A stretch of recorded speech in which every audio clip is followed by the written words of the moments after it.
कि ये आग की बात है जो तूने मुझे सुनाई थी, ये जिंदगी की वो सिगरेट है जो तूने कभी सुलगाई थी। जिंदगी का अब गम नहीं, बस इस आग को संभाल ले। तेरे हाथ की खैर मांगती हूँ, तो एक सिगरेट और जला ले।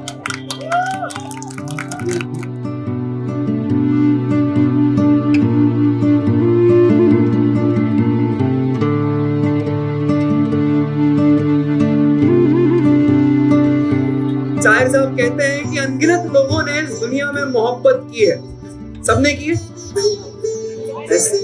यहाँ बैठे हर शख्स जिसने मोहब्बत की, एक बार हाथ खड़ा करो। आशिकाना लखनऊ है, अगर यहाँ बैठे शख्स ने मोहब्बत नहीं की तो साला क्या ही किया है यार।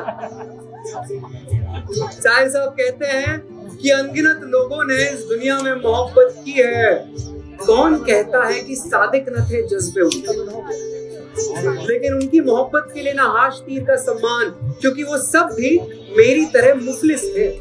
मुफलिस, गरीब।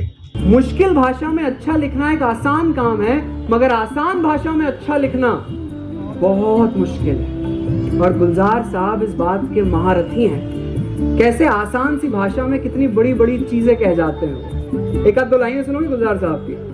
एक एक लाइन में जैसे पूरी कहानी लिख देते हैं। कहते हैं कि पिछली दफा जब तुम मेरे घर आई थी तो तुमने मेरे माचिस की डिबिया पर एक पौधे का चित्र बनाया था, आकर देखो उसमें फूल खिला है।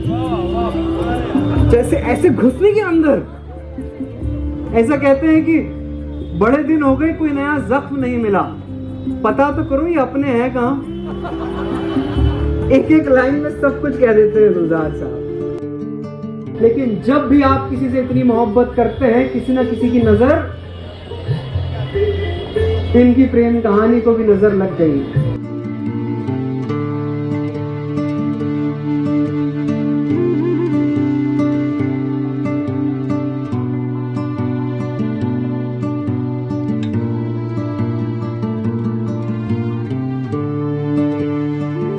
अमृता रोती रही, रात भर रोती रही।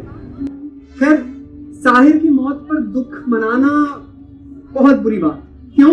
क्योंकि साहिर साफ खुद अपने शब्दों में कहकर गए थे कि पहले कितने शायर आए और आकर चले गए।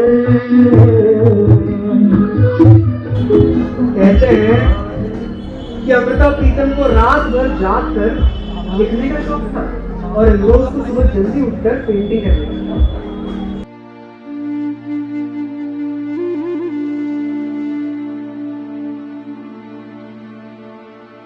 आप जानते हैं वो क्या लिखती थी?